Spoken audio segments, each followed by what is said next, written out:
Hey, what's up guys? This is Anthony from Anthony's Customs, and for this review, we are looking at the Mafex The Amazing Spider-Man Scarlet Spider comic version, which I'm just going to start off right off the bat. When they did the comic version of the basic Spider-Man, the standard Spider-Man, isn't that the one that had all the painted lines for shading that matches this? Or did they call it something different? Because I'm concerned that this isn't going to get a repaint that looks like this called the comic version, but I might just be remembering incorrectly, so you can let me know. But either way, you guys asked me to review this, so I'm reviewing it. I'm a big fan of Scarlet Spider. It's one of my favorite versions of a Spider-Man, and this figure was both heralded as being amazing and terrible by different people. So I figured I'd go ahead and give you guys my 2 cents so that you would have a chance to decide if you want to get it or not, if you don't already have it, or decided you don't want it. So let's go ahead and get him off the stand and take a closer look. Alrighty, before we get into the figure, I'll show you the package really quickly. We do have the standard Mafex packaging. Not a huge fan of the teal that's on there, but hey, it's pretty good. I like the artwork here. Little photo down here, not doing the figure any favors, can't really see it too much, but it's a decent package. This is much better on this side. And then on the back you have your standard variety of poses, which is all, again, fairly standard. So yeah, standard packaging, nothing crazy there. Okay, so this guy, before we get into it, let's do a little bit of housekeeping. You guys might have noticed in my last couple videos, actually 2 of the last 4 videos had a long segment of photos at the end because for whatever reason my camera is having a problem. I don't know if it's the card or the camera, but my videos are just dying after like 10 or 11 minutes. So I don't know that until I'm editing. It's not telling me. So anyway, I don't know what's going on. So I might have to get a new camera. If you notice a lot of photos at the end, that's why. Either if you like that, great. If you don't like that, I apologize. So anyway, that being said, if I have to buy a new camera, that's a big expense. So if you have ever considered joining Patreon or being a member or anything like that, now might be a good time if I have to reinvest in getting a new shooter. And then secondly, of course, this guy is in stock at Big Bad Toy Store as of the time of filming, so I'll put a link in the description below. Check it out. If you like what you see, you might want to pick him up, add him to your pile of loot, that sort of thing. Big Bad Toy Store is my favorite place to buy stuff. It's the only place I really buy collectibles stateside. Yeah, I can't think of ever buying anything, like occasionally Amazon here and there, but yeah, Big Bad Toy Store is the place to go. Okay, so let's go ahead and get into it. This guy stands just over 16 centimeters. That's going to make him roughly, we'll call it 6 3/8 inches. Here he is up against Uncle Darwin. Definitely scalable, I would say. Scalable well enough. And then we'll put him up against a variety of other figures just so you have some ideas. Here he is up against a McFarlane figure, clearly out of scale, but maybe fudgeable. And then here he is up against a Marvel Select Captain America.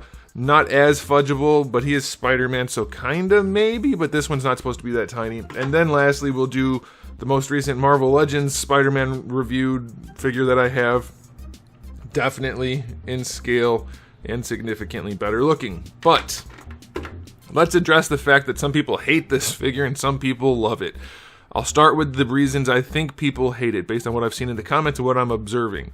I think there are 3 main things. The first thing, which is not as big a deal as I thought it was going to be, is the shading.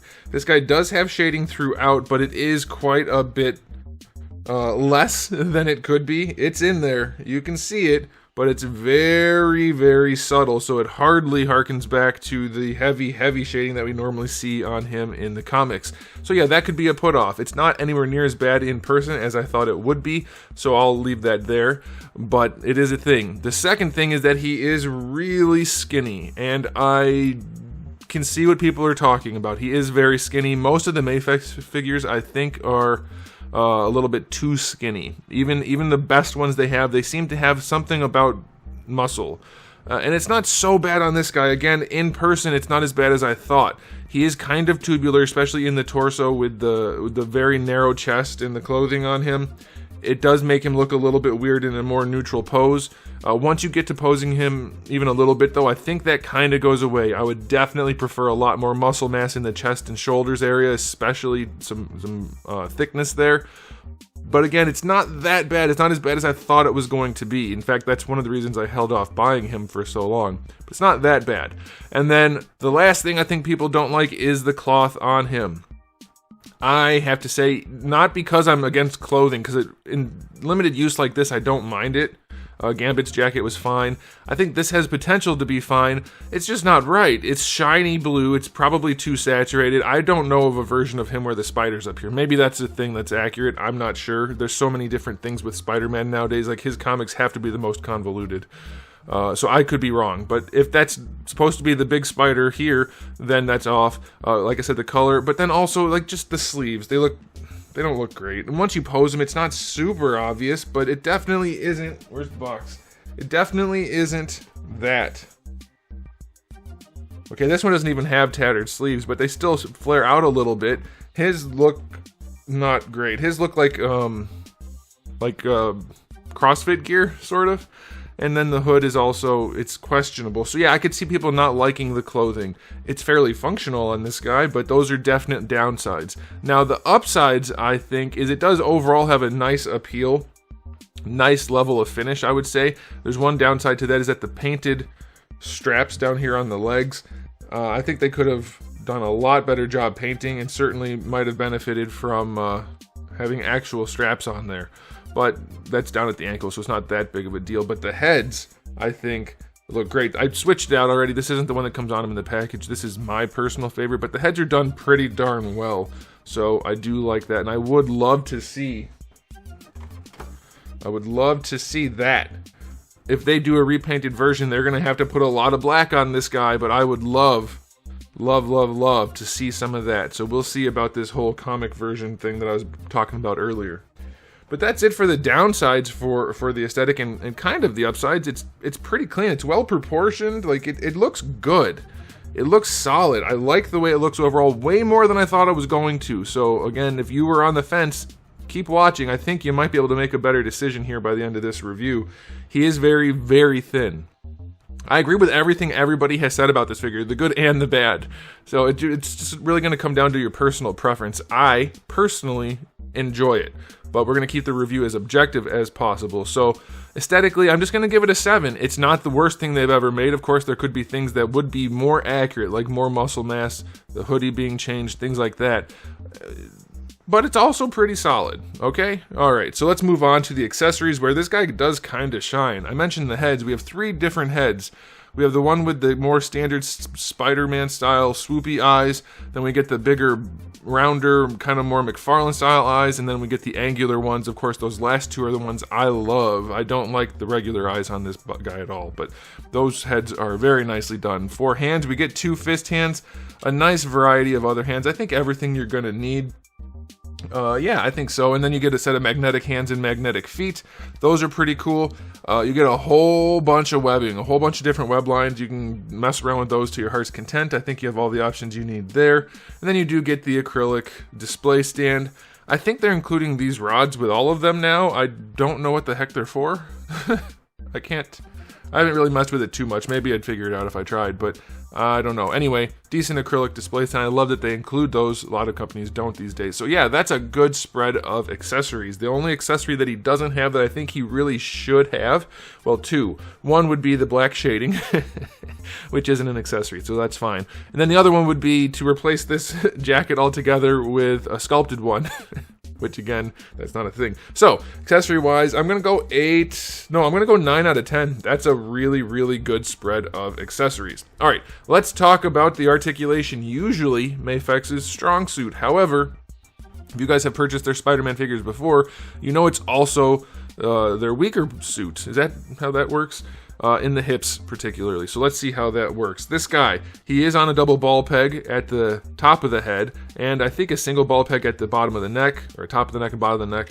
You can see ball pegs are definitely the way to go. They do have the bent ball peg up here, which I know why they do it is to get a little bit of extra range in a certain direction, but unless they're perfectly lined up, it's a pain in the ass, and I don't like them, but it's not super noticeable here because the bend is very tiny.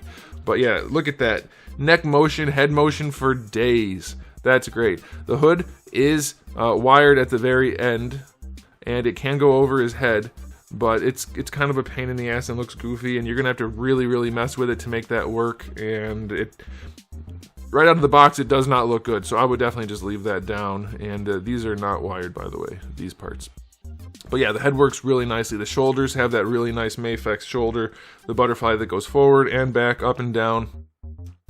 Nice range in the shoulder, just raising it up better than horizontal. Of course, you're going to get your full rotation. Your bicep swivel's fine, double jointed elbow, basically a 180, and then you get your ball hinges in the wrist, so that'll be fine. You're going to have less range in the wrist due to the gauntlets, but it's not too bad. All right, for the torso, it's all underneath the jacket, but I'll just show you. I don't need to point out the different joints. It moves around really well. Not like perfect. I think they could still get a little bit more range out of this guy. Part of the limitation is that he's so damn skinny front to back that there's no room. There's no room for him to lean because it's very flat. And if you have to hollow out that flatness, you still have a very small area for the cavity for the joint. But he does work well, for sure. Like this guy, as far as Mafex goes, he's up there as a pretty good poser. All right, the belt doesn't move, surprisingly. It is connected to his groin, or at least mine is really stuck if it's not supposed to be. I can't tell. Yeah, it's a separate piece. Okay, so for the hips, we do have our standard Mafex hips, which is the hinged ball peg. It drops down, and I still hate this. It almost never is the right idea. You can see as I move one, it moves the other. It's such a nuisance, and it almost never gives you good range. It's not designed to give better range out to the side, so we're not worried about that. He does get almost splits. That's a really good thing. Bringing the leg forward, though, even with it all the way down, we're still just getting about horizontal. So that's a limitation. Now you can crank it out to the side like this, and that's what you do for a lot of Spider-Man figures, is you bring the hip down, or leave it where it is, but rotate the leg all the way around, and then use the hip swivel or the thigh swivel to bring the leg where you want it. Mafex's downfall for their Spider-Man figures, if you ask me, is the thigh swivel is only this little bit right here, and it's just not enough, especially once you get to rotating that leg all the way up like that. You can't get much out of this thigh swivel. So it's okay, but for more dynamic posing, like when he's heavy-duty web swinging or crazy crouching or whatever, it is a lot more limited, so be aware of that. Double jointed knee, really nice range, no problem there. Ankle ball hinge is solid, really good range there, no problems. Toe is in the right spot, and it's pretty well done. It has a little bit of a dip right here, but they did a solid job, and it's nice and stiff. So, yeah, it's a really solid poser. It's not going to have the hip range that you want, but if you can work around that, I think you're going to be pretty happy with this guy, because the rest of him works pretty darn well. And once you get him posed, that skinniness kind of disappears, and he looks kind of amazing. So I like it. I'm going to give his articulation an 8 out of 10. If the hips were better, that would be a big help. But they're not, and because there's hips, it's a big detriment. Okay, time for the final rating for this figure. It is way better than I thought it was going to be. In hand, it looks better, it handles better, and I can kind of ignore a lot of the problems that I was really worried about based on the production photos. They didn't do him any favors. That's a very personal thing, though. You guys are going to have to decide for yourself. I've given you as much objective information as I can. Personally, I actually kind of love this figure. It's a lot of fun. Objectively, it definitely has some problems, and I've mentioned all of those. So, final rating for this guy is going to be... I'm still going to give it an 8 out of 10 as objectively as I can. It's really solid. I would like to see those things fixed, and that's why it's not higher than an 8, but it is a strong contender for a Spider-Man spot filler, for sure. So let me know what you guys think in the comment section below, but that's it from me, so thanks for watching. If you enjoyed the video, please do give it a thumbs up. If you didn't, give it a thumbs down, and if you haven't subscribed, you should. I have new videos just about every single day, and thousands already on the channel, so make sure you come back for all of that. And in the meantime, keep collecting.